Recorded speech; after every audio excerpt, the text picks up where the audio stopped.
All right, friends, welcome back. So we have already completed the first chapter of Haggai, where we basically talked about God's challenge to the people to be productive, to get back to work, to rebuild the temple that had been left for 16 years, only partially finished. Okay? So we're going to jump into chapter 2, where we now have the command to be patient, and also be prosperous. The people were supposed to be patient, and there was a lot of discouragement, and God brings them encouragement during this time too. We're going to see that several times in here. He tells them to be of good courage. So let's start with verse 1 of chapter 2. Just jump on in. On the 21st of the 7th month, the word of the Lord came by Haggai the prophet, saying, we're in October now. And I realize that you hear the words, you hear 7th month and you think it's going to be, according to our calendar, like July. But it's actually the Hebrew calendar. So when you see the 7th month in the Hebrew calendar, it's actually referring to October. And in this case, it is the next month. So September started the first chapter. Now we're in chapter 2. Okay. Speak now to Zerubbabel, the son of Shealtiel, the governor of Judah, and to Joshua, the son of Jozadak, the high priest, and to the remnant of the people, saying, who is left among you who saw this temple in its former glory? How do you see it now? Does it not seem like nothing in comparison? So we know from the book of Ezra and Nehemiah and all the time period of them building the city and the walls, and Ezra building the temple. We know all that time period, and the people were trying. You need to realize there were people here that returned from the exile, the older people, that had seen the glory of Solomon's temple. They remember the gold, the silver, the bronze, the beauty, the splendor.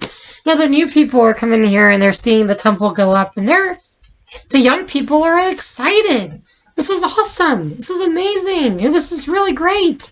It's funny how the old people are comparing it to what was once. They're comparing their current state of affairs, the religious format, the ceremonies, the music, to the old. And that happens a lot, and it's not good.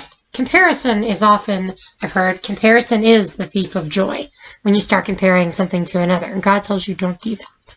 It's not going to be like it once was. He's doing a new thing. It's not going to look like it did before. So, but now, verse 4, but now take courage, Zerubbabel, declares the Lord. Take courage, also Joshua, son of Jozadak, the high priest, and all the people of the land. Take courage, declares the Lord, and work, for I am with you, declares the Lord of hosts. Underline that. I am with you. He's with you in the work. Anything that you set yourself to do for the glory of God that He's asked you to do, He's with you. As for the promise which I made, and make sure that He asked you to do it. He'll be with you when you do what He asked you to do. That's what I'm saying. As for the promise which I made you when you came out of Egypt, my spirit is abiding in your midst. Do not fear. So again, He's reminding them of the covenant He gave to Moses when they came out of Egypt. For thus says the Lord of hosts, once more in a little while I am going to shake the heavens and earth, the sea and also the dry land. I will shake all the nations, and they will come with the wealth of all the nations, and I will fill this house with glory, says the Lord of hosts. So the previous temple had plenty of glory, but it never had the one Messiah. The one who would bring the glory, the real glory of God. He would come into Zerubbabel's temple, which was standing when Jesus came to earth to die for us. And that temple, also got remodeled by Herod, but it was still God's temple, His holy place. So he says, Jesus will fill that temple. That's what he's referring to. He says, the silver is mine and the gold is mine, declares the Lord of hosts. So He owns it all. It doesn't matter what you think. You can't outgive God. But it's also important for us to not love the gift more than the giver. We have to remember, it's like Christmas. You get so excited about presents and you stop thanking the person that gave them to you and you just enjoy the gifts. God is more important than the gifts He's giving you. So spend more time with Him than you do with the things he's given you, is what I'm saying. Put his priority over anything else. So be patient, says God is going to do something amazing, but he's also going to be with us while he does it. He owns it all, and he's going to do something new in this time. Okay? The latter glory of this house will be greater than the former, says the Lord of hosts. In this place I will give peace, declares the Lord of hosts.